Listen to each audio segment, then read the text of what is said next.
ini anggota Komisioda yang dari Polo itu sudah 40% beliau menulis setiap hari, nanti perlu dibantu. Selanjutnya kami sangat mendorong teman-teman siapapun yang mau, dan terutama para dosen ini supaya dosen mahasiswanya mungkin gairah ngaji kitab Basholeh itu juga diikuti dengan gairah ilmiah berupa penerjemahan. Kalau yang sudah banyak kan menulis skripsi, penelitian tentang Basholehnya, penelitian tesis, disertasi tentang kitabnya. Kami mendorong untuk para dosen akan mulai mendorong untuk ngaji kitabnya untuk menginginkan. PBNU insya Allah akan mendukung penuh sampai pendanaan insya Allah nanti. Kalau tadi sudah dimulai dari Gus Rosin, Ketua HMI sudah mendukung, sudah datang minat contoh besok ketika dari Tasek yang melibatkan 17 santri waktu itu. Ini salah satunya dari vaksin dari Pondok Gading. Jadi tulisan yang susah dibaca itu harus dengan segala kami tangani suatu bocor terpaksa harus tanya Basholeh langsung, mbak pripun ini mbak dituntut pakai alam rohani. Ini sambil menunggu sedikit, ini tambahan beliau akan cerita nih mas, sama saya ini Kiai Agus Taufik. Beliau adalah beliau putra dari Kiai Siti Zahra. Siti Zahra ini satu-satunya tutup Basholeh yang masih hidup, usianya adalah 91 tahun. Jadi teman-teman yang mau penelitian, yang butuh wawancara diriah, umum masih ada tujuh yang masih hidup, silakan nanti di alamat beliau. Dan sedikit banyak mungkin ada yang dengar Basholeh, keturunan Basholeh itu macam-macam organisasi ya mas. Ya Gus Taufik satu-satunya dari kecil tuh Muni, NU terus Ansor, Ibu Fat, sampai sekarang nggak pernah tambahan yang lain. Jadi beliau juga yang undang, tapi beliau juga banyak cerita nanti tentang bagaimana pengembangan keluarga itu bisa nyaman, dari mengalami siapa saja yang A maupun yang B. Sampai contohnya beliau bisa menghadirkan hari ini dari Wilayah Basholeh banyak yang datang, maksud dari Bali. Kepadanya mohon waktu untuk bercerita sambil menunggu saya. Muhammad.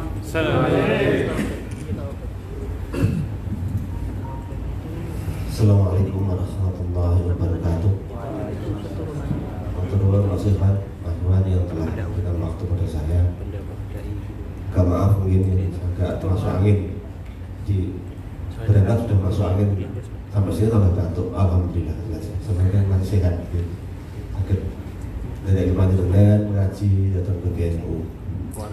Ini luar biasa atas kerja teman-teman Komisioda yang mengusahakan bisa ngaji di PBNU, dan saya juga salut pada Gus Lukman Haris yang mengupayakan bisa ngaji di PBNU di sini, karena dia pernah hadir di Semarang juga. Sambung sinambung itu masih mampu lah, artinya beliau itu turunan dari Kiai Dahlan ya, Dahlan Termas.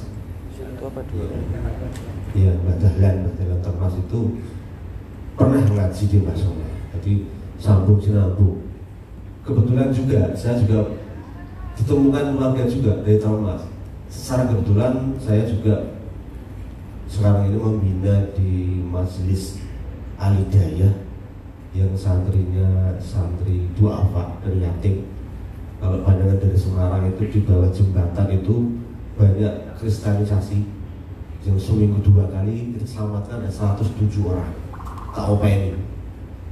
Salah satu penyumbang, salah satu donatur itu ponakannya Gus Lukman, namanya Bunda Rina. Nanti ketemu tidak sengaja asli Pacetan, nanti masih ponakannya Gus Lukman. Nanti akan saya kabari, saya tanggal 12 ke Jakarta, dengan kalau ada waktu silakan ke sini gitu. Kemudian yang berikutnya, sementara ini mungkin ibu saya ini yang paling sepuh dari diriah cucu yang masih hidup, sekarang masih sudah berusia 92 tahun. Secara fisik masih sehat, belum pikun, dan masih mengajar ngaji setiap hari. Belum banyak bantuan yang dibutuhkan, sehingga kami hanya menemani. Kebetulan sebetulnya saya tuh datang dengan istri, tapi saya tidak tega. Dah Bu, bahaya kalau semangka, karena tanpa harus ada pendamping beliau itu setiap hari. Bahkan saya tak kalah ki. Harusnya bojo gitu kalau yang lanang ini bojoku itu ngantani mertua orang apa. Ini Mas buat ini, orang apa. Surga di situ. Makanya apa yang dapat berbuat untuk ibu itu saya lakukan. Artinya ini pesan dari mbah saya, Mbah Khalil. Dan yang kedua pesan dari Kiai Muntuha Kalibuter yang pernah sempat saya sowan 2 kali, dan beliau pesan Joko uwimu sing semua ini mau kowe tok gitu. Yang Muntuha itu 3 bulan sebelum meninggal. Belum situ saya sempat sowan Kiai Muntuha di Wonosobo, pesannya cuma itu, Joko uwimu sing semua ini ibumu mau kowe gitu saja. Sampai hari ini apapun yang terjadi saya kalahkan. Kalau misalnya tidak ada yang nunggu, ada pengajian mengaji, ya saya tetap iya saya ini untuk sebuah tinggi belum sangat bedah. Oke, siap ini. Artinya ini amanah yang harus terjadi. Kemudian ini ada ponakan saya Sanwar, ini ponakan Duria Canggah ya. Ya, jadi Canggah ini. Kemudian dan nanti juga ada Kiai Fatur Rahim yang punya pondok pesantren di negara Bali, insya Allah hadir. Sekarang masih menghuni Kiai Agil Sarid Surat. Ini saudara, ini banyak sekali. Di Cakung juga ada, di Pasar Minggu ada, kemudian di Depok juga ada. Semua mungkin karena ini harinya diajukan pada hari kerja, ada banyak yang berhalangan. Waktu itu kan rencana kita tanggal 16 ya, ini biasa hadir, tapi karena ini hari kerja, perjalanan dan sebagainya nggak bisa hadir. Yang bisa hadir tempat kayak izin ke kantor tuh, pun ada. Kemudian yang perlu saya sampaikan bahwa kenapa kopi soda kami bentuk ini di luar dugaan, bahwa awalnya yang ngaji kitab itu tidak kelihatan. Yang mungkin yang sudah khatam lama itu ya ini di pondoknya, tapi sampai luar belum banyak yang tahu. Sehingga pada bulan Maret tanggal 16 2016 dibentuklah dari omong-omong biasa, dibentuklah. Maka saya memberikan amanah pada Ustaz Iqab untuk istiqomah untuk menyampaikan kitabnya Mbah Soleh sampai sekarang insya Allah. Dan hari ini sudah buka cabang 3 ya, 3, yang satu Semarang, Demak, dan Salatiga. Kebetulan yang Salatiga ini yang dipimpin langsung oleh Kiai Haji Habibur Rahman Ustaz. Ya, pencipta film untuk novelis Aida Cinta gitu. Beliau yang insya Allah pernah datang ke Semarang juga. Dan harapan saya di Jakarta ini terbentuk karena dekat dengan PBNU, betul juga Gus Lukman ini juga wakil PBNU, harus ada. Biar dunia yang ada di Jakarta itu sedikit panjang atau jamaah di sini bisa, mungkin nanti sekretaris Mas Iwan bisa mengondisikan atau membentuk teman-teman yang ada di Jakarta. Dan rencana kami tidak hanya 4 di Rwanda, terusnya seterusnya seperti itu. Artinya ini langkah awal bahwa kita Mbah itu harus disiarkan dalam bentuk apapun. Nanti sampaikan, kalau saya ininya fleksibel, kalau itu untuk umat silahkan, kenapa harus ditunda? Kemaslahatannya, mundurannya lebih banyak manfaatnya, kenapa ditunda? Tidak usah tunggu esok sekarang. Artinya apa? Kalau itu untuk penting untuk umat, tidak usah ditunda-tunda. Ayo bareng-bareng kita siarkan kitabnya Mbah Soleh yang masih banyak yang belum tahu. Mungkin orang-orang awam kan pegon kan agak susah, perlu diperjelas supaya walaupun tidak meninggalkan inti ajarannya, inti isinya, begitu. Sehingga tadi dari ayahnya sudah ketemu dengan saya, monggo silahkan sebarkan untuk umat, karena Mbah Soleh bukan milik kami. Hanya kebetulan saja kami durian saja, tapi itu bukan milik kami, milik umat. Monggo rencang-rencang untuk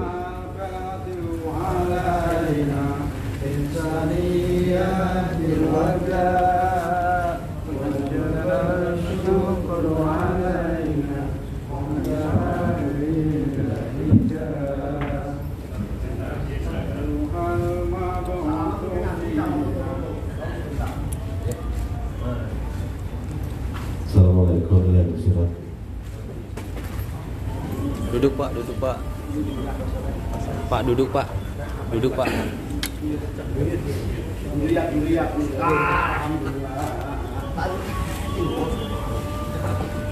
Semarang.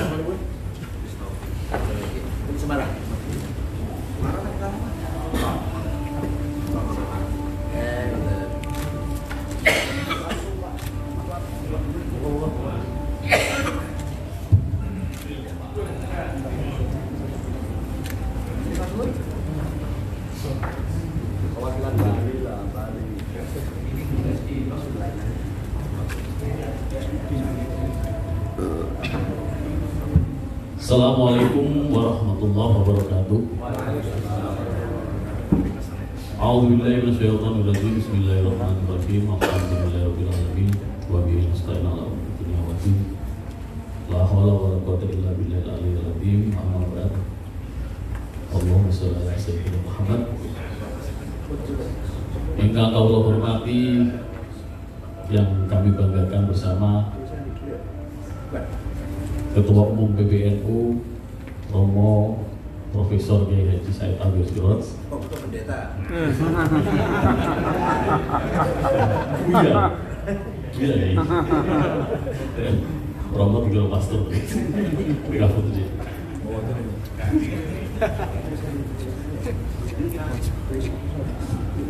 Pak Kiai Haji Lukman Haris Alternasi, beliau adalah wasilah kopi soda yang bisa menghadirkan kami di PBNU. Matur suwun Pak Kiai Lukman, ini adalah janji beliau 1 tahun yang lalu ketika kopi soda berulang tahun ke-3. Alhamdulillah pada sore hari ini terwujud. Kita patut bersyukur. Mudah-mudahan ini pertanda bahwa kopi soda semakin menasional. Dan ini juga berkah guru besar Mbah Soleh Darat yang mengantarkan kita semua untuk bisa sowan ke PBNU. Jadi kalau umumnya kantor-kantor itu berpusat di Jakarta, nah mudah-mudahan ini berpusat di Semarang, bercabang di Jakarta. Sekali-kali kan begitu ya. Mudah-mudahan aja, mohon pangesturi pun.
Kang, Rabbil Alamin, Kang, mari dimantapkan gitu.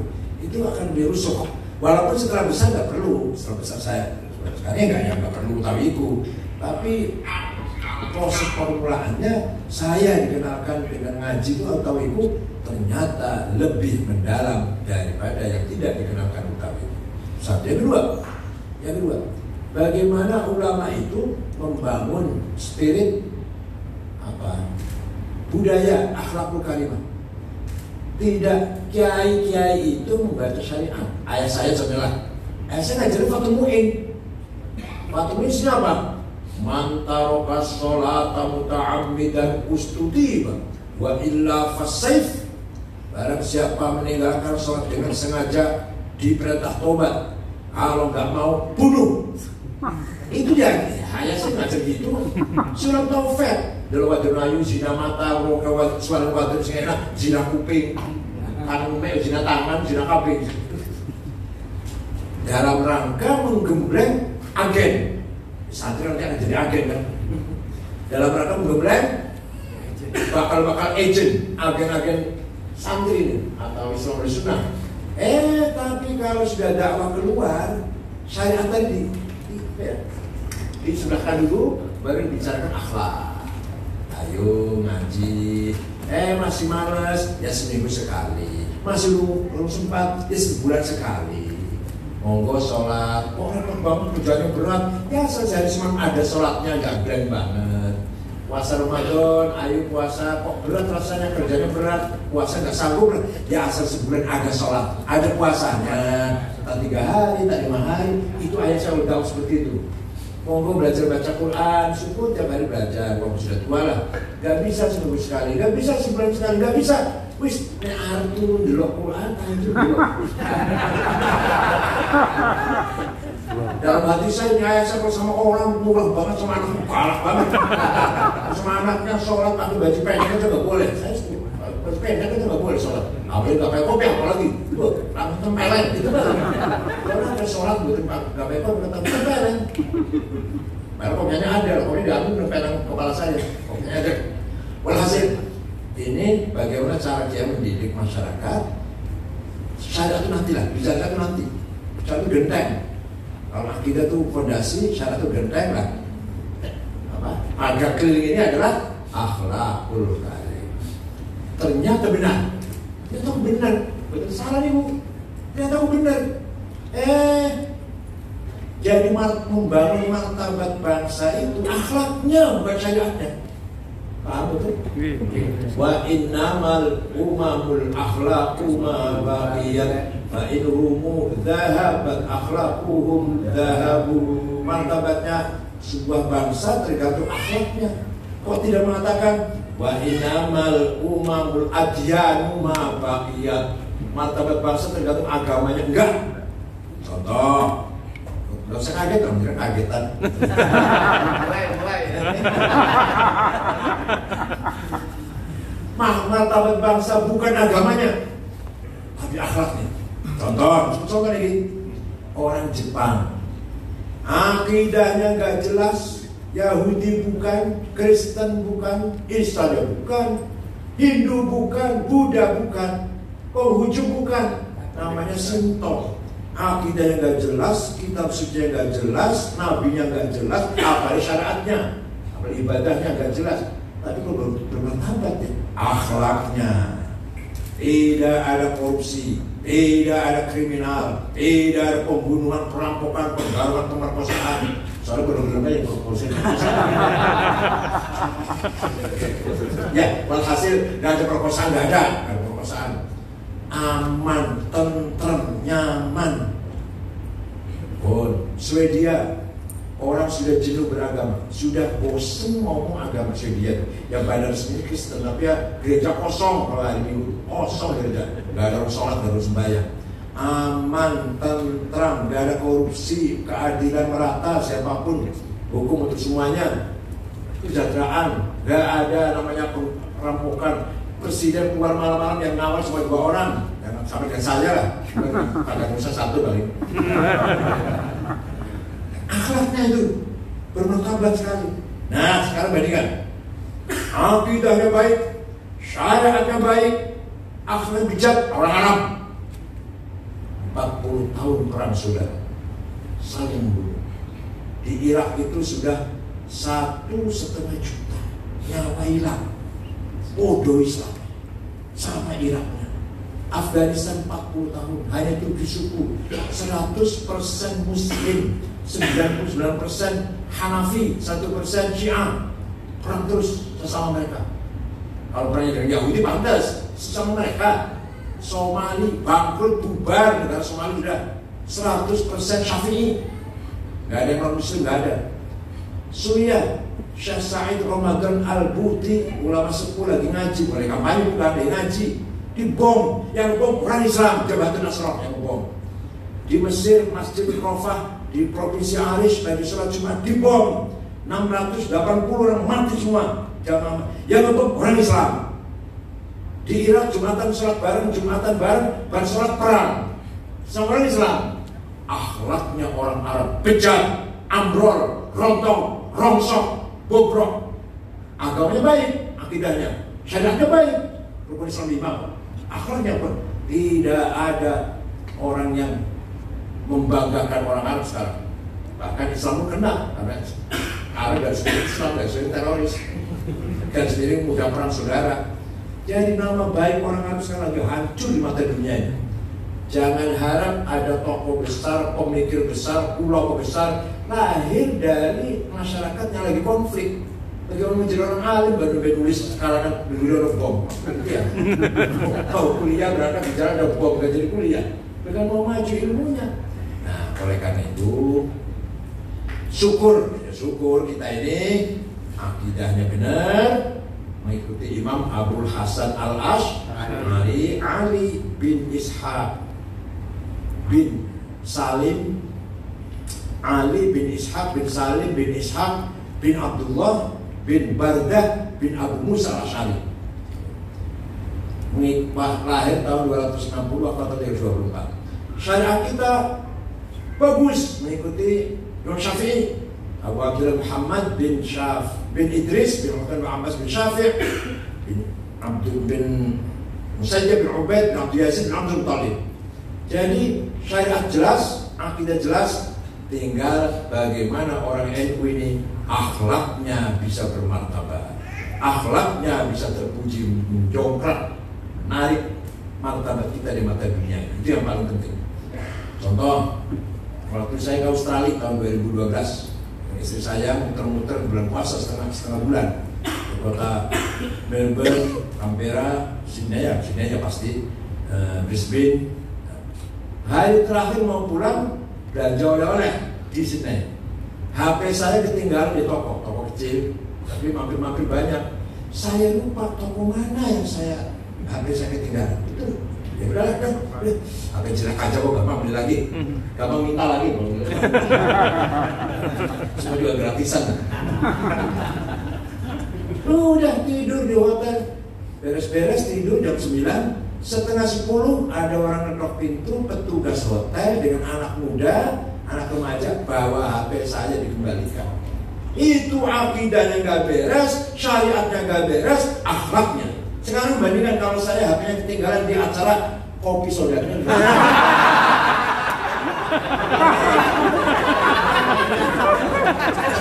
Kira-kira dikembalikan ya kira-kira.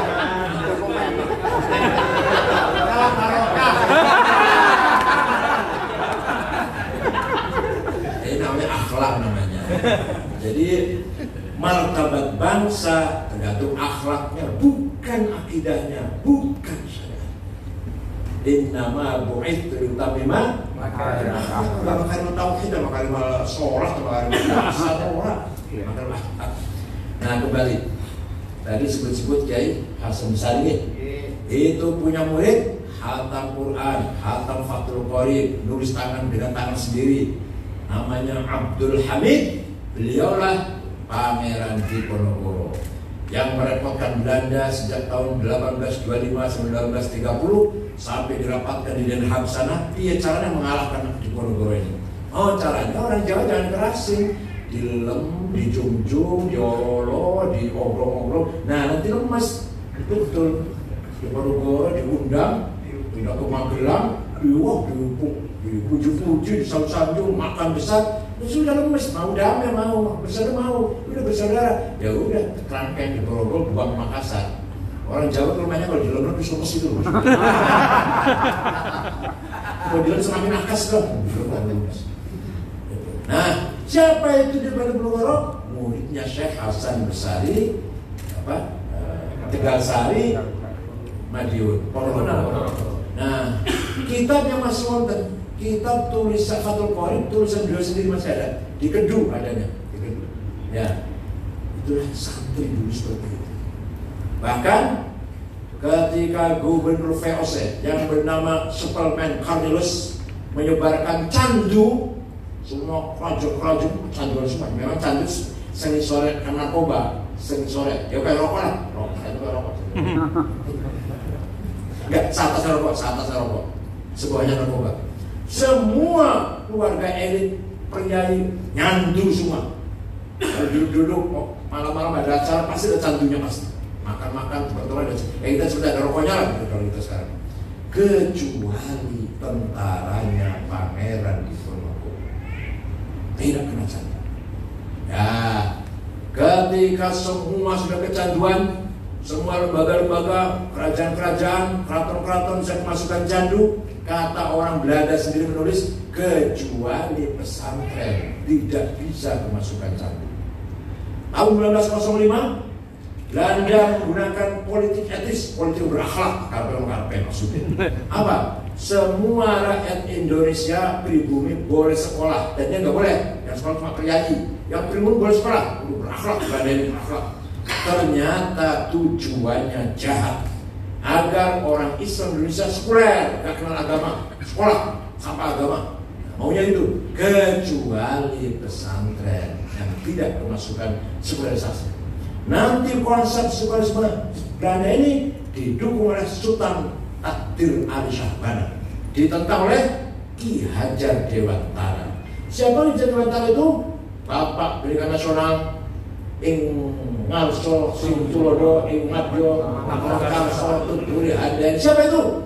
Namanya Suwardi dari Prambanan, muridnya Kiai Zainuddin Sulaiman, Klaten Prambanan. Ini santri juga. Jadi kalau kita bicara santri tidak luar biasa.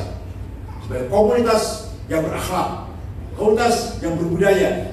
Oleh karena itu ketika kita bicara mari kita pertahankan Jawa NRI, bukan hanya geografi, bukan hanya batas wilayah, bukan, tapi yang penting apa?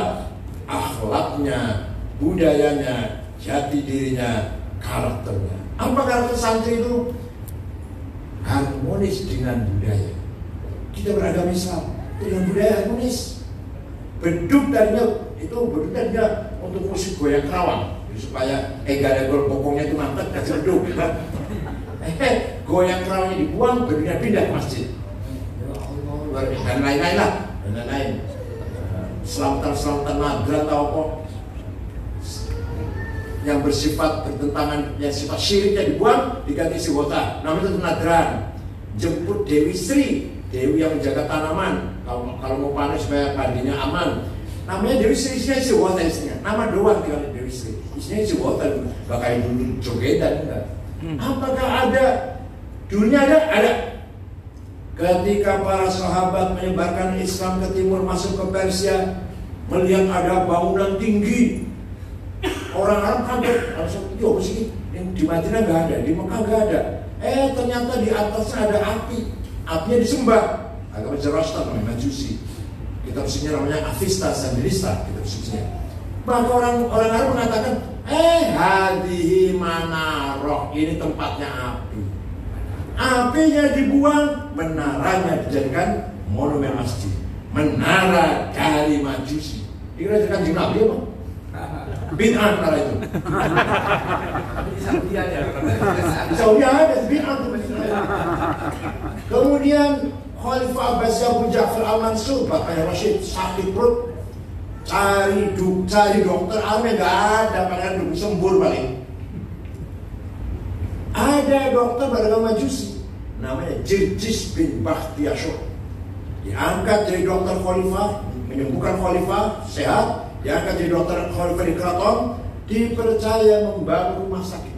Pertama kali ada rumah sakit di negara Islam bikinan orang Zoroaster, namanya Jirjis Bakhtiasyur. Nama rumah sakitnya bukan Mustasfa, itu rumah sakit Pacitan masalah. Ini enggak. Abu Ja'far Al-Mansur memberi nama rumah sakit tetap bahasa Persia, Bimaristan. Gak usah diarabkan Mustasfa. Kalau Arab apa? Kalau kita di sini orang bahasa sakit kan bahasa Mustasfa lah. Begitu pula ketika sahabat menyebarkan Islam ke perbatasan Romawi, ke Diyarbakir sekarang Turki Timur lah. Diyarbakir namanya. Melihat gereja, makanya kubah. Masuk gereja, bagus banget ya bangunan ini. Gak ada tiangnya. Nah kalau masih bagus ini bagus, softnya tidak putus, tidak terganggu kena tiang, sholatnya dulu. Maka kubah ditiru untuk membangun masjid dari gereja. Dikira dari Madinah Mekah, dari menara sampai sekian namanya menara, tempatnya api. Karena maknanya itu, tapi apinya sudah nggak ada. Masih menanya api, menoro, malah zaman menoro malah bahasa Jawa menoro. Dan kubah dari gereja. Nah, suatu ketika hampir sama ceritanya. Muawiyah bin Abi Sufyan sakit, yang bisa mengobati dokter Kristen Ortodok namanya Yahya ad-Dimashqi, John Johannes Damaskus. Sembuh, diangkat jadi dokter pribadi di istana. Punya anak namanya, maaf, dokternya namanya Sergius namanya dokternya. Punya anak Yahya. Punya anak Yahya. Yahya tidak mau hidup dengan bapaknya di istana Muawiyah, nggak mau keluar, malah tinggal di kota Ramallah di Palestina, membuat pesantren lembaga pendidikan. Ngajar apa? Ngajarkan kategori makulatil asyara, Zaidut Tawil Abiyadu bin Maliki fi baitihi bil hamsi kana muttaqi biyadihi sayfun lawahu fartawa badi makulatun asyun sawa. Substansi, kuantiti, quality, relasi, time, place, posisi, aksi dan reaksi to have, itu kategori time. Tapi waktu saya ngaji di Boyo rupanya mukanya pantauan mukanya Zaidun Utaiman Zaid iku atawi doblong al-abiyadul kulit putih dulu kulit putih Ibnu Malik anak Keman Malik fi baiti min jero umay bil amsi wingi kana mutaki kedongkrong dia saya pun tangannya kalau golok lawahu bengkok akan sopo zatin golok faltawa mau dari bengkok opo golok ngaji saya gak paham belas ternyata itu kategori ten. Siapa dia? Oh dia Gus Dur misalnya, atau dia Ibu Megawati. Siapa dia? Gus Dur. Kayak apa? Posturnya, kuantitinya, apa tingginya, apa kualitinya apa? Kualitas seperti apa? Pintar, cerdas. Hubungannya dengan orang lain gimana? Oh dia presiden, pemimpin negara. Kapan? Presiden mana? Indonesia. Kapan? Tahun 2000. Gimana? Posisinya kuat. Dia punya apa? Dia punya Biyadi Saiful, tangan Velgor. Punya apa dia? Punya NU, kekuatan NU. Terus dengan kekuatan itu apa? Berbuat apa? Aksi. Terus setelah Gus Dur beraksi, apa reaksinya? Namanya reaksi infial. Jadi jauhan, kamiyah, kaifiyah. Kalau bahasa saya lupa mas. Apa? Kalau bahasa Inggris saya tahu lah. Substansi, quantity, quality, posisi, relasi, time, place, to have, aksi dan reaksi. Itu namanya kategori time. Itu diajarkan kepada pemuda-pemuda Islam oleh siapa tadi? Yahya yang beragama Kristen Ortodok. Begitu pula pertama kali orang Islam diajar jenis, fasal, naum, muqaddimah sughra, muqaddimah kubra, natijah, qaul syarah, had, rasm, itu Yahya Dimashqi ngajari orang Islam. Jadi ilmu mantek, ilmu kategori 50 syarah, orang Islam berguru dari orang Kristen Ortodok. Paham betul? Ini namanya budaya, budaya. Takofah dari mana saja. Agama dari Kanjeng Nabi, ilmu dari mana saja. Nah, contoh supaya lebih jelas, supaya lebih gampang kan. Dari Jokowi. Dari Semarang, dari Surabaya mau ke Jakarta naik bis. Ada bis yang punya hafal Quran, sholat, baru iso nyupir 2 minggu. Ada bis Batak Kristen makan babi, Tapi nyupir 15 tahun, naik bis mana? Ada dokter terkenal. Wah, dokternya istri saya waktu operasi 2 lutut. Istri saya waktu dioperasi ganti titanium.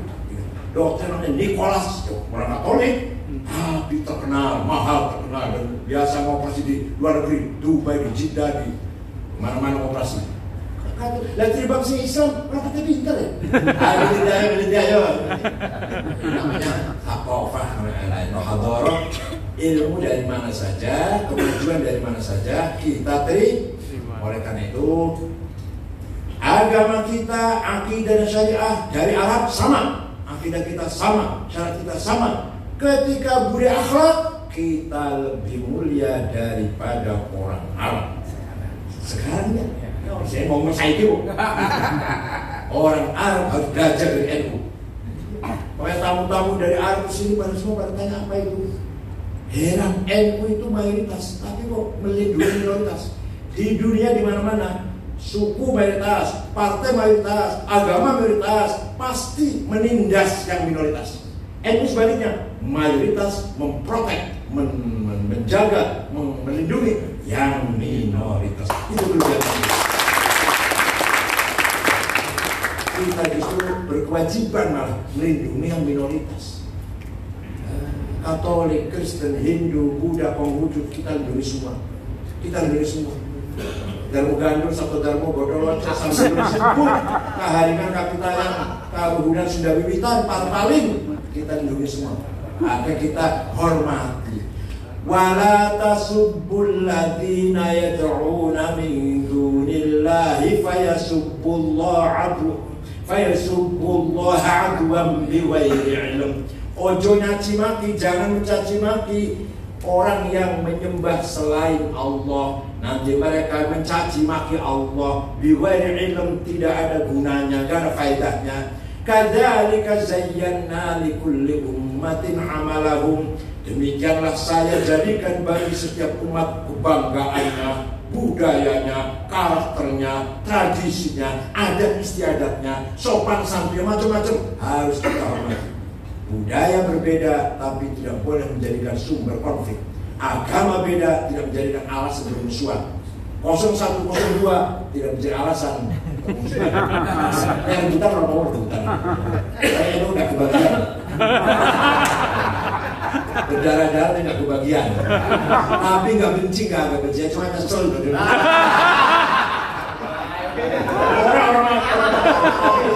nangis berdarah. Belajar pahit bahwa politik seperti itu. Ketika dibutuhkan kita dipakai, ketika sudah selesai kita tinggal. Itu pelajaran, hati-hati ke depan.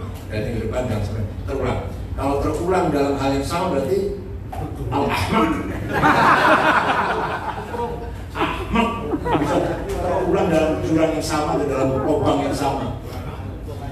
Nah, dalam hal ini itulah yang saya maksud dengan Islam Nusantara.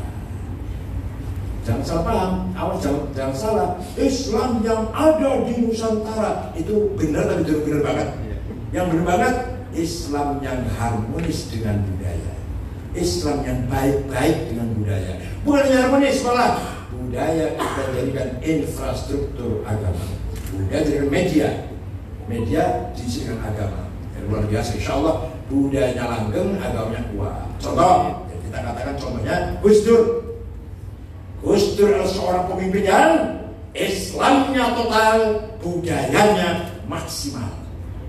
Kalau saya bilang maksimal, aku harus nonton wayang. Gus Dur seneng banget nonton wayang. Bukan nonton, mendengar itu seneng. Beberapa kali setiap tahun pasti apa yang diganjel dulu waktu zaman almarhum Mas Dian. Saya nggak tahu nonton wayang, masih nonton kulsus ya. Kalau Gus Dur Jawa nih, Gus Dur itu seorang yang Islamnya total, budayanya maksimal. Saya belum maksimal saya. Lagu Jawa seterusnya lagu Jawa, Sunda, masih lagu Arab masih. Tapi lagu retro ya.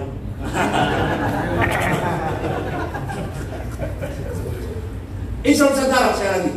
Budaya yang harus dengan agama atau ilmu.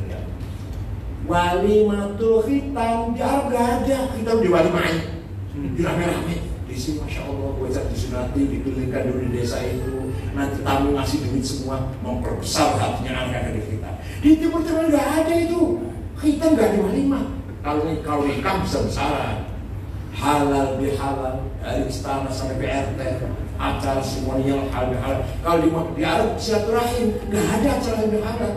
Orang Arab walaupun itu bahasa Arab, kata bahasa Arab, orang nggak mau dulu kasar. Di bagus, omongnya nggak orang halal bihalal.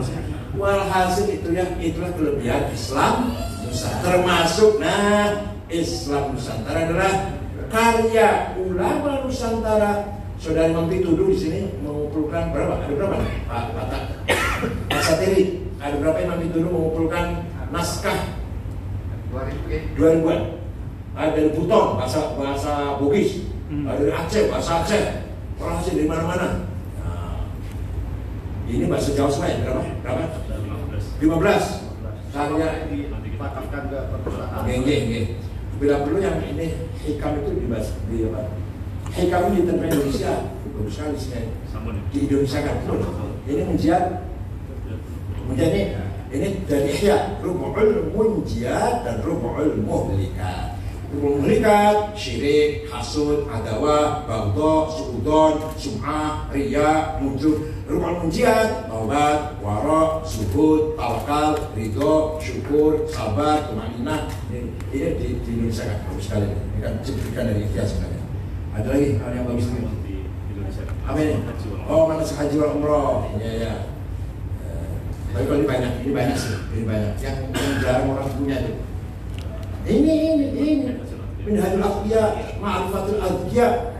Ini karena Syekh Zaid Malebari, Fatul Mu'in. Ini penting di Indonesia kan. Kalau manasik umroh banyak sudah ngarang. Jadi mari kita pelihara, jaga, kita lestarikan Islam Nusantara, Islam yang harmonis dengan budaya. Sampai-sampai bahasa Arab menjadi bahasa Nusantara Indonesia sudah lebih dari 3.000. Majelis, musyawarah, wakil, rakyat. Masya Allah, Arab itu majelis, wakil, musyawarah, rakyat.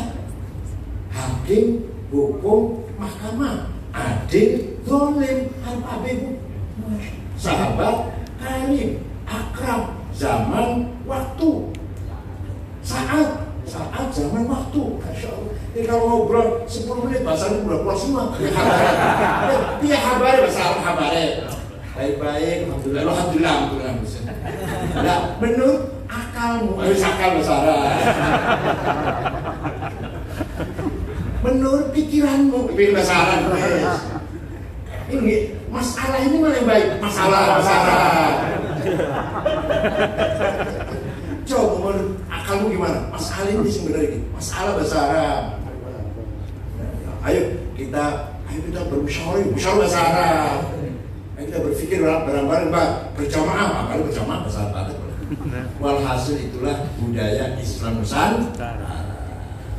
Alhamdulillah, saya ikut bangga bersyukur. Insya Allah kalau pertemuan akan datang di koordinasi dengan sekretariat dulu. Mas Andi, ini pertemuan sudah harus ada bisa makan siang sebenarnya. Puas semua ya, puas ya.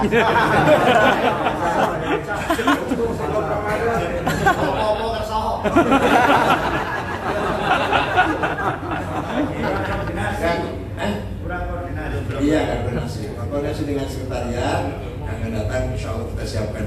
Amin. Supaya cuma nggak kelihatan puasa itu, nggak kelihatan ngirit. Selapanan. Selamat atas kopi soda. Mudah-mudahan komunitas pencinta sholat darat.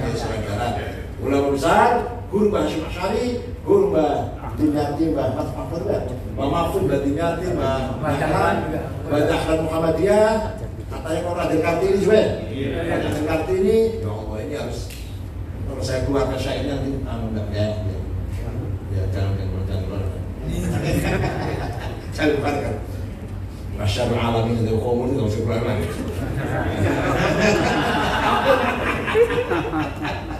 Mudah-mudahan ke depan, monggo kita hidupkan Mbak Sweda. Akhirnya peninggalannya, syukur-syukur ada pesantrennya. Syukuran wa tuntum fa'al barakati wa najah wal fadlu min ahad wal afad min harfitar wa baidikum Wa fi shalah wal khair wal barakah. Amin. Wa huwal maghfiratul thariq. Assalamualaikum warahmatullahi wabarakatuh. Matur suwun, Yai.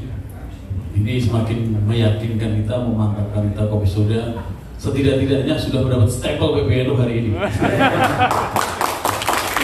Matur suwun.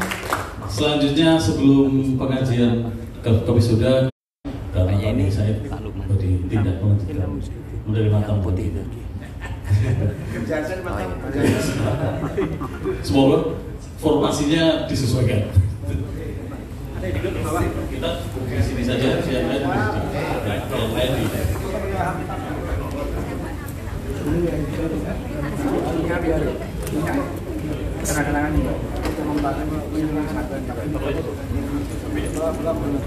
sebelumnya mohon bisa diabadikan penyerahan kopi buku karya Mbak Soleh Darat baik dari Durian dan Ketua Kopi Soda Dr. Martinam untuk bisa menyerahkan ke PBNU secara simbolik.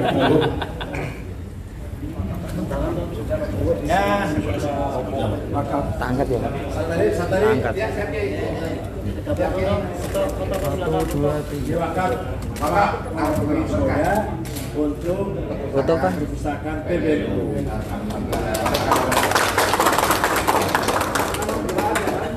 Belum ada nih. Alhamdulillah. Barokah. Mas. Kalau ada peneliti bisa langsung ke belakang. Siap. Alhamdulillah.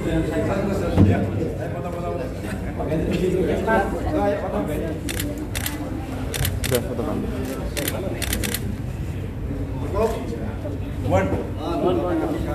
Pengajian aja. Yang baca siapa?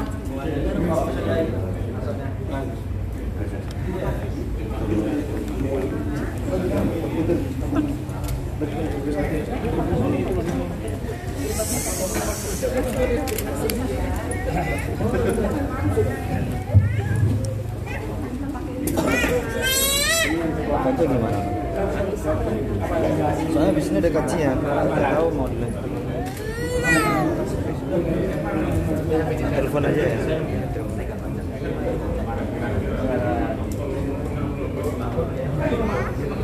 Iklan dulu aja. Ada iklan.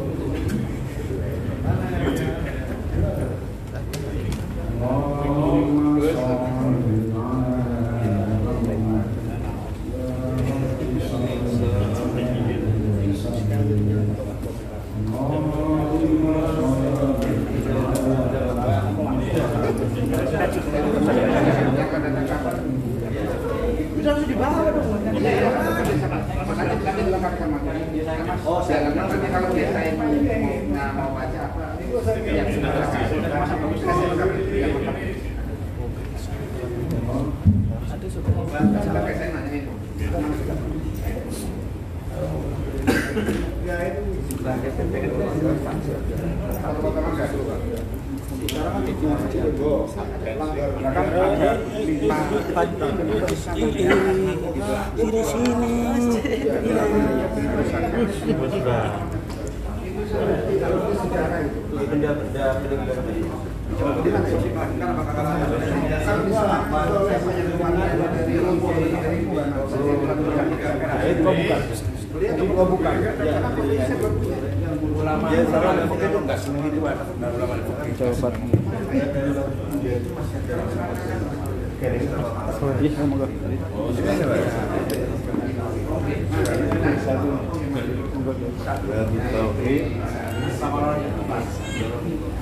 khusus ibu-ibu mau tak foto ya?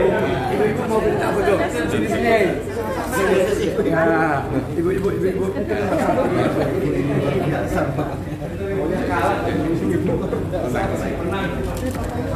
Mak itu berapa?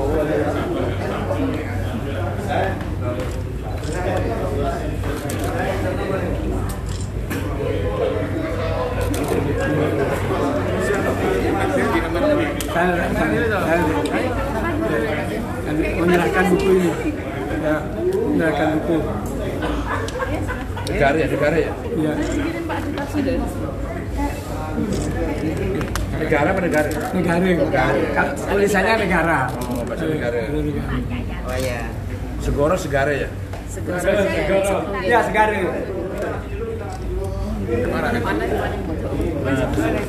Monggo kita mulai mengkaji berapa kitabnya saudara yang akan disampaikan oleh Kiai Haji Dr. Firman Husaini.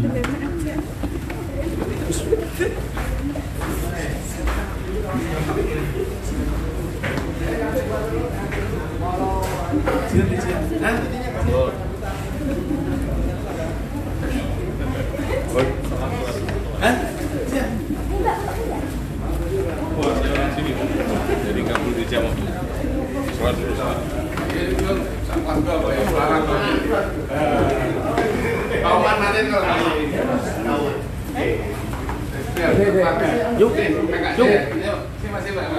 Yusri. Rapat. Mungkin harus butuh aku jadi syuting malam ini.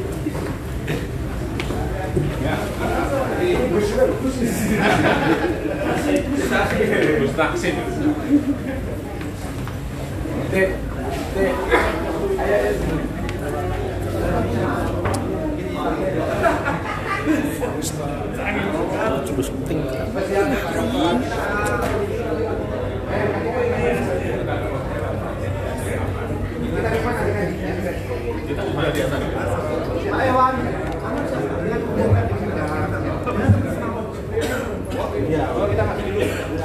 Mari Bapak Ibu kita mulai kajian karena waktu sudah cukup sore.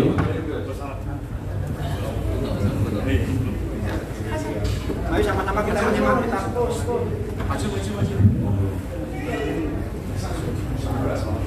Lanjut.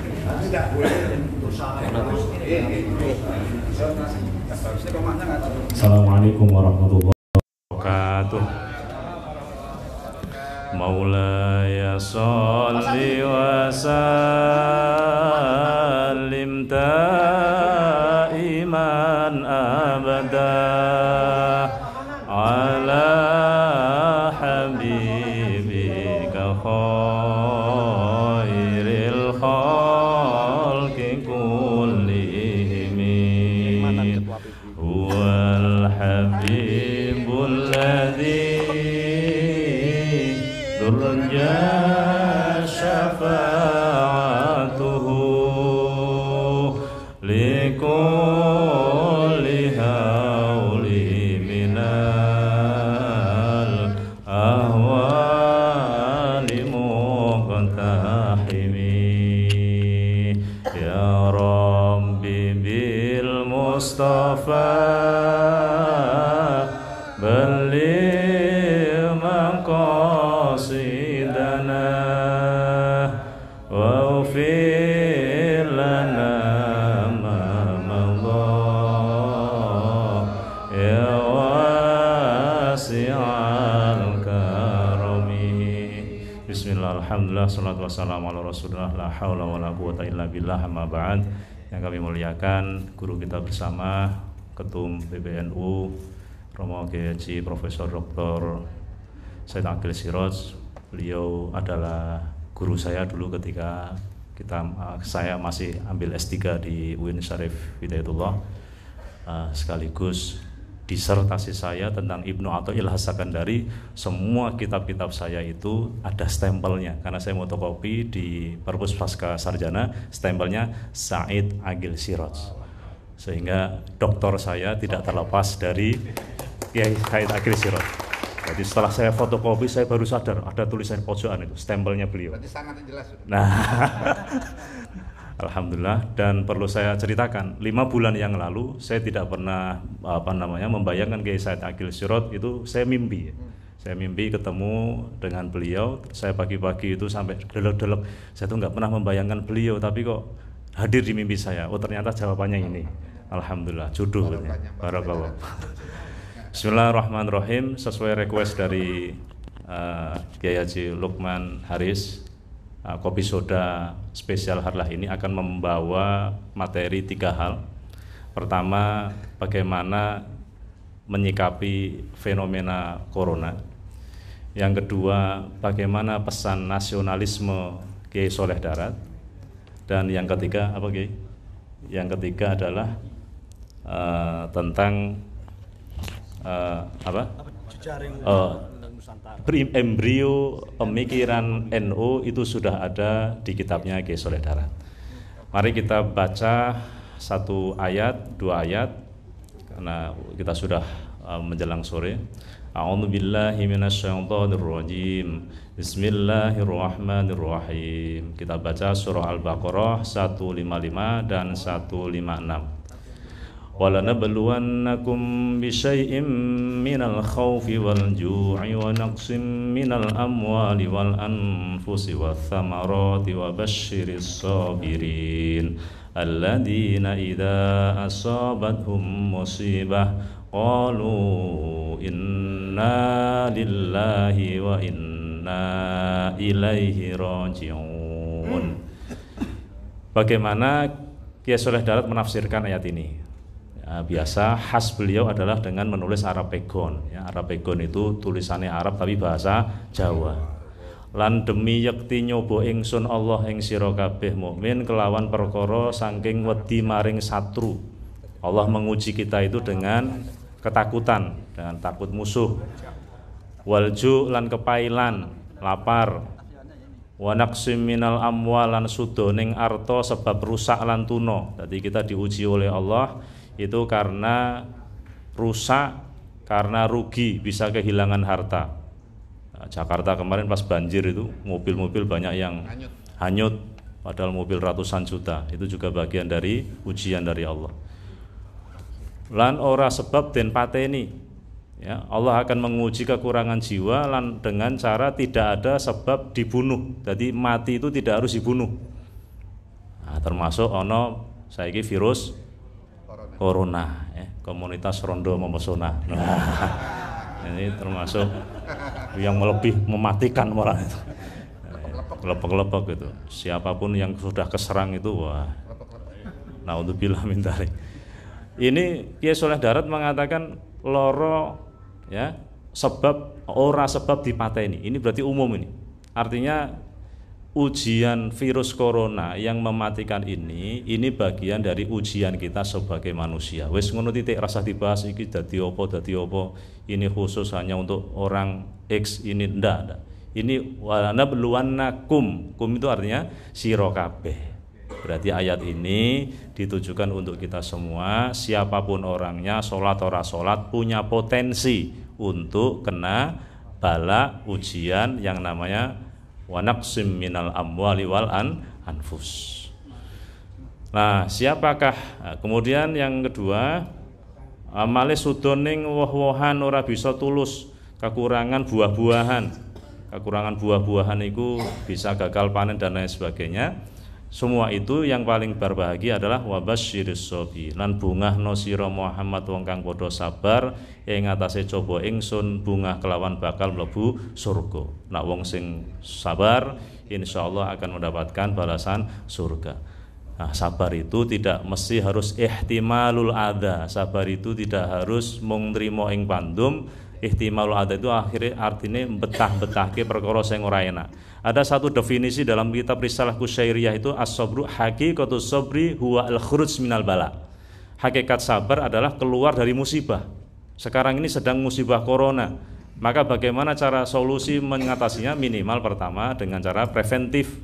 Darul mafasid muqaddamun ala jalbil masolih. Maka sekarang pemerintah ketat, keluar masuk Indonesia ini sangat ketat sekali.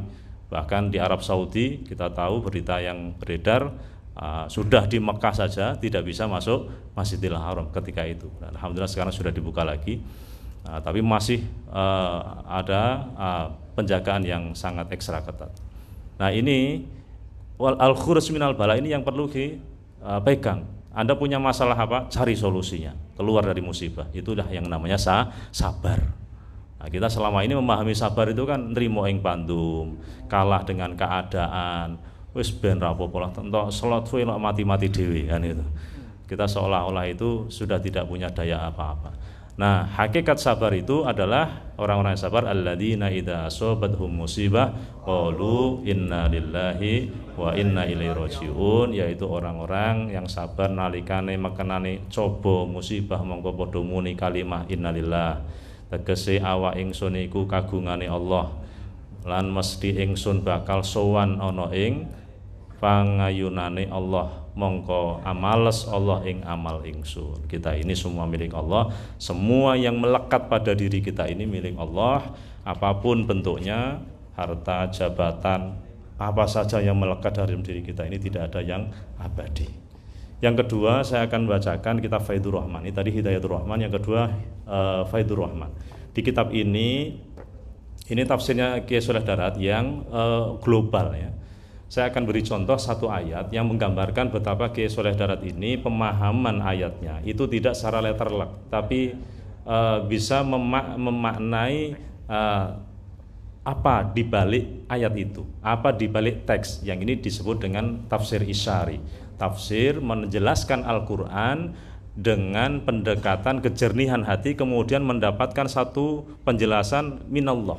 Nah, dia ini dapat memberi penjelasan yang tidak sesuai dengan teks atau mirip-mirip seperti takwil, tapi kadang lebih hebat lagi daripada takwil ya. Misalnya innama harrama alaikumul maitata waddama walahmal hinziri wa ma uhilla liwairillah.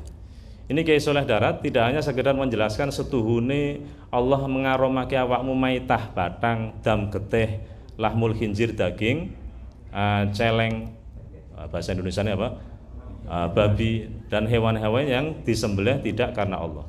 Tapi dikatakan oleh Kiai Soleh, maitah itu apa? Maitah itu adalah makna isyari, adalah seneng dunyo, terlalu seneng terhadap dunia, kedunian, hubbud dunia, yang dikatakan oleh Rasulullah, ad-dunya jifah, dunia itu seperti bangkai. Maka siapa saja yang terlalu memburu dunia, dia seperti anjing, karena anjinglah yang terlalu memburu bangkai.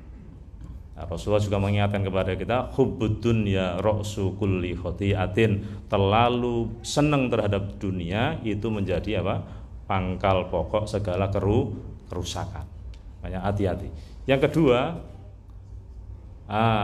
wadam diartikan oleh Kiai Soleh Darat itu tidak hanya darah, tapi adalah syahwat. Ya. Dam itu diartikan syahwat nafsaniyah yang ada dalam diri manusia.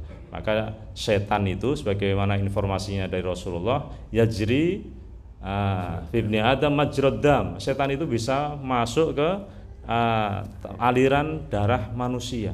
Maka hati-hati. Terus yang ketiga, lahmal hinzir, daging babi diartikan oleh Kiai Soleh Darat adalah huwa an-nafs. Daging khinzir itu ibaratnya nafsu yang selalu mengajak kejelekan. Nah, inilah bagian dari potret tafsir Kiai Soleh Darat yang tidak hanya sekedar menjelaskan secara tekstual, tapi beliau menjelaskan dengan makna-makna isyari yang lebih jauh dari itu. Yang kedua, akan kami sampaikan tentang embrio aswaja Nahdlatul Ulama dalam kitab ini, Sabilul Abid ala Jauhari Tauhid. Ini Kiai Soleh Darat di halaman berapa ini? Beliau menulis tentang konsep aswaja kita. Jadi kalau konsep aswaja NU itu akidah tauhidnya adalah yang paling benar Ahlus Sunnah wal Jamaah. Siapakah Ahlus Sunnah wal Jamaah? Ini saya bacakan. Ono dene madhab ulama ahlu tauhid iku namung luru, suwijine Syekh Abu Hasan Al-Asy'ari, kapindhone Syekh Abu Mansur Al-Maturidi.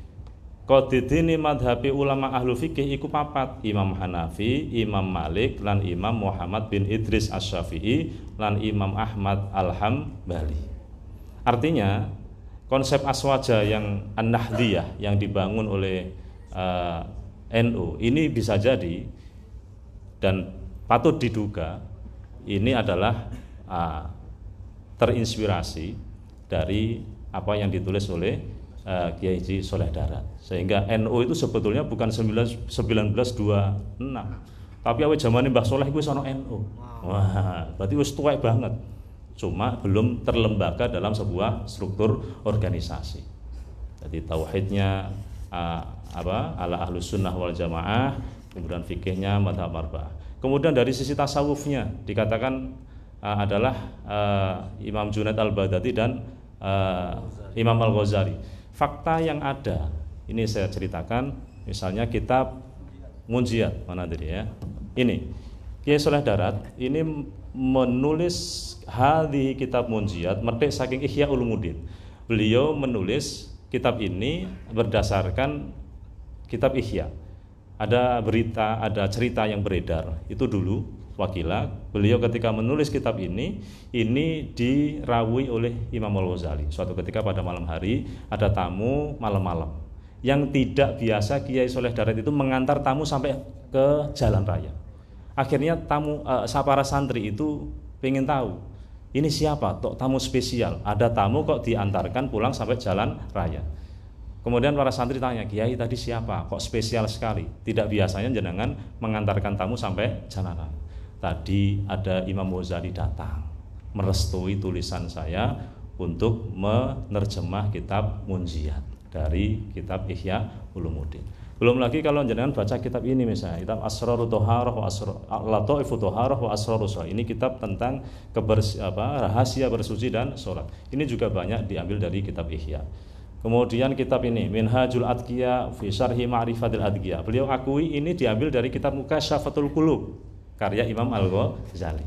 Sehingga beliau ini sampai dikatakan Imam Ghazalinya tanah Jawa. Nah, ini yang perlu dipahami begitu luasnya karya beliau sehingga kita bisa mengambil banyak hal dari beliau. Kemudian ada kata Muhammadiyah di sini. Ya. Jadi saya juga punya pemikiran, patut diduga. Ini silakan kalau yang punya kitab Sabilul Abid ala Jalil Tauhid. Di sini ini ada juga. Zaman Al-Muhammadiyah ini besar. Halaman 112.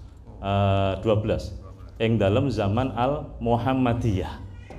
Sehingga patut diduga Kiai Ahmad Dahlan itu punya inspirasi membuat Muhammadiyah itu juga berasal dari kitabnya sang guru. Terus kemudian di kitab ini Al-Mahabbah wal Mawaddah juga disebut umat Al-Muhammadiyah. Sehingga keduanya santri beliau Kiai Hasyim Asy'ari dengan Kiai Ahmad Dahlan itu mendapatkan inspirasi banyak dari guru beliau yaitu Kiai Haji Soleh Darat. Berkaitan dengan Hari Santri. Wah, kita kalau pas tanggal 22 Oktober kan kita luar biasa sih, alhamdulillah. Sekarang sudah ada pengakuan revolusi jihad dari Kiai Hasyim Asy'ari. Bisa jadi patut diduga Kiai Hasyim Asy'ari pun itu terinspirasi dari gurunya dalam kitab ini. Nah, kitab Majmu'atus Syariah Al-Kafiyah lil Awam. Kiai Soleh Darat ketika menjelaskan tentang murtad itu luar biasa. Jangan hanya Anda katakan murtad itu adalah orang yang keluar dari agama Islam. Enggak. Beliau kalau nulis itu antik. Saya bacakan ya. Sapa wonge nganggo penganggone liyane ahlil Islam kaya klambi jas. Jas ya. Utawa topi, utawa dasi. Monggo dadi murtad rusak islame senajan atine ora demen. Paham? Siapa yang memakai pakaian selain pakaiannya orang Islam seperti baju jas, pakai topi, pakai dasi, itu menjadi murtad.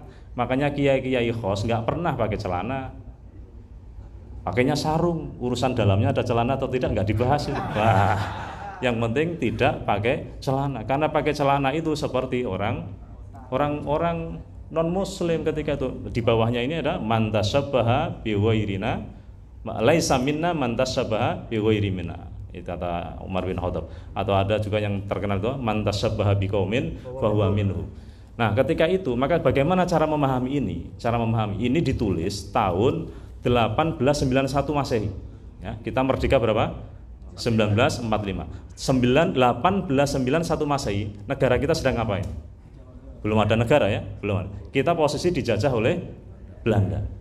Maka Kiai Soleh Darat ingin menanamkan rasa benci kepada pembacanya untuk para penjajah.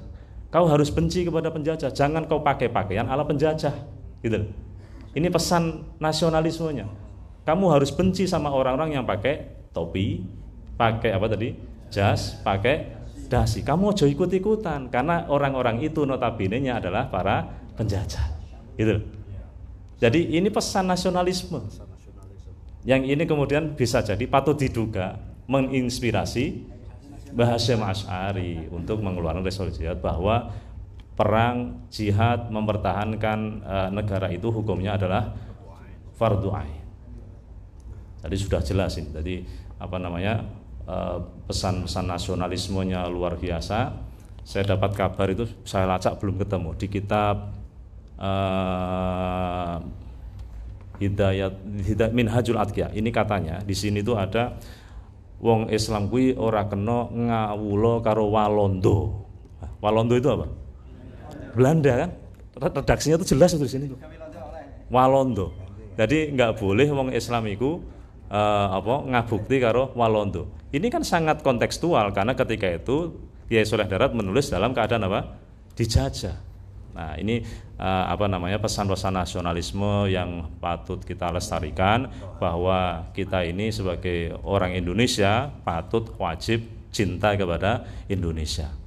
Ada alasan yang paling mudah kenapa kita harus cinta Indonesia. Karena satu, kita hidup di Indonesia, kita makan minum dari Indonesia, oksigen yang kita hirup adalah oksigen dari Indonesia. Ya, kita kerja ono sing kerja ning Indonesia. Nanti saat kita mati dikubur ning tanah Indonesia. Nanti saat kita sebelum mati kita sholatnya aja di tanah Indonesia. Seolah-olah ini bumi Indonesia adalah sajadah kita dalam sholat. Nanti wis mati dikubur bumi Indonesia, kita dihimpit oleh bumi pertiwi Indonesia. Nanti daging kita membusuk bercampur baur dengan tanah Indonesia. Maka tidak ada alasan untuk tidak cinta Indonesia. Karena itulah Yai Wahab Hasbullah mengatakan kepada kita bagaimana? Hubbul waton minal iman. Cinta tanah air adalah sebagian dari iman. Kalau orang sudah tidak cinta kepada negaranya, lah terus kita di sini mau jadi apa? Negara kita mau jadi apa? Kita sudah dapat penjelasan banyak dari Romo Yai bagaimana Timur Tengah hancur porak-poranda seperti itu karena apa? Tidak ada rasa cinta tanah air. Ada kabar kemarin pas Saudi Arabia ulang tahun itu, tulisan-tulisan biladi fi kolbi itu beredar di mana-mana. Fi kulubina, biladi fi kulubi, fi biladi fi kolbi, ada redaksi biladuna fi kulubina, redaksinya banyak. Itu intinya mengobarkan semangat nasionalisme. Oh, nasionalisme ora ono dalile. Buka surah dalam Quran. Aku rapal surah apa, tapi lihat doanya Nabi Ibrahim.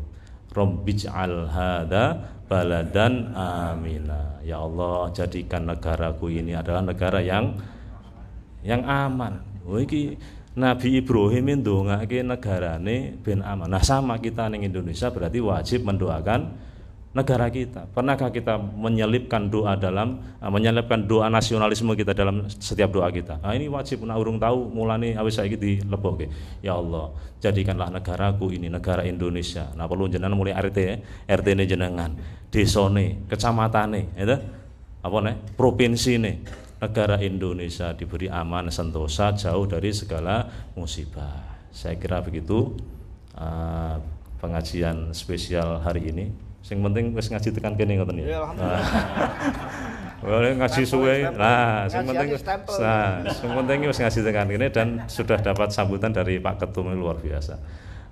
Saya kira begitu dari saya pengajian kita. Kesimpulannya adalah bahwa Kiai Soleh Darat ini mempromosikan ilmu-ilmu dengan cara yang sangat elegan.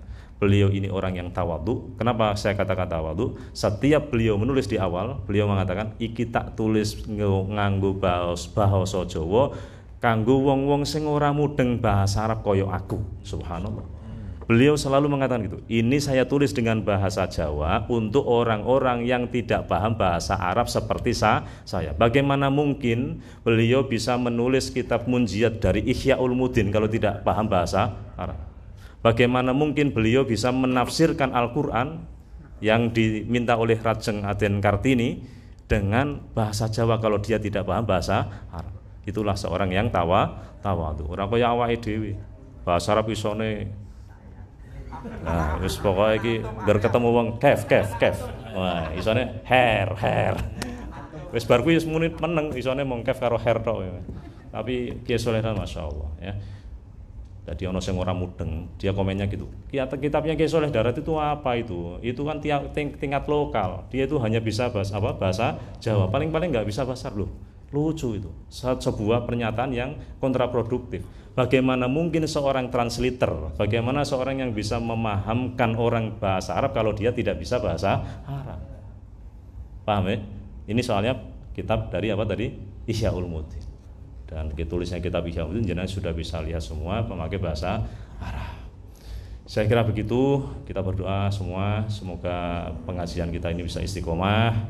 Kita sudah mendapatkan restu dari Pak Ketum agar kita bisa terus melestarikan kitab ini, dan yang lebih penting lagi bagaimana bisa menghidupkan kembali pondok pesantren Darat. Dari saya mohon maaf dan terima kasih kepada Kiai Lukman Hakim, terima kasih kepada Kesekretariatan PBNU, terima kasih kepada Romo Yai Said yang kerso meluangkan waktunya, dan kami setelah ini mungkin acara kami terus segera pulang. Kami minta doa supaya kami pulang ke Semarang diberi keselamatan sampai akhir. Dari kami mohon maaf atas segala kekurangan. Wassalamualaikum warahmatullahi wabarakatuh. Tersuhun Kiai Imam Syedi, pengasuh Komisi 11 sekaligus ketuanya. Yang kedua, sekali lagi kami terima kasih kepada Kiai Lukman yang telah memfasilitasi untuk kajian Komisi sudah di PBNU ini. Semoga kita juga mendapat berkahnya dari kebesaran PBNU. Untuk itu kami mohon kepada Romo Kiai Manan untuk bisa mengantarkan doa Ketua PBNU. Semoga sebagai penutup aja. Berkah PBNU. Semoga.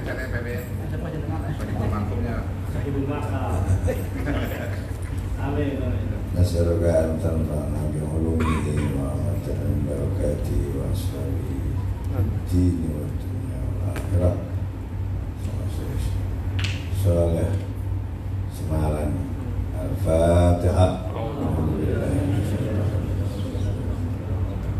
الرحمن الرحيم مالك يوم الدين إياك نستعين اهدنا الصراط المستقيم صراط الذين أنعمت عليهم غير المغضوب عليهم ولا الضالين. بسم الله الحمد لله رب العالمين. اللهم صل وسلم على سيدنا محمد وعلى آله وصحبه أجمعين. اللهم نسألك بحق الفاتحة المعظمة وسبع المثاني من القرآن العظيم تفتح لنا بكل خير وأن تختم لنا بكل خير وأن تجعلنا وأهلنا ولأهل بيتنا ولأهل جمعيتنا من أحسن أهل الخير. اللهم اهدنا صراطك المستقيم صراط الله الذي له ما في السماوات وما في الأرض ألا إلى الله تسير الأمور. اللهم اهدنا من عندك وأفض علينا من بركاتك وفضلك وانشر علينا من رحمتك وأدبنا بين يديك. اللهم منك وإليك إنك على كل شيء قدير. دعواهم فيها سبحانك اللهم وتحياتهم فيها سلام وآخر دعوانا أن الحمد لله رب العالمين.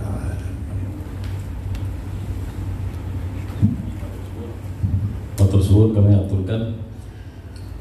Akhirnya di penghujung acara kami selaku pengantar pengajian Komisi pada kali ini mengucapkan terima kasih atas kerawuhan kesempatan waktu yang diberikan untuk mengkhidmat di acara kajian Kopi Soda ini.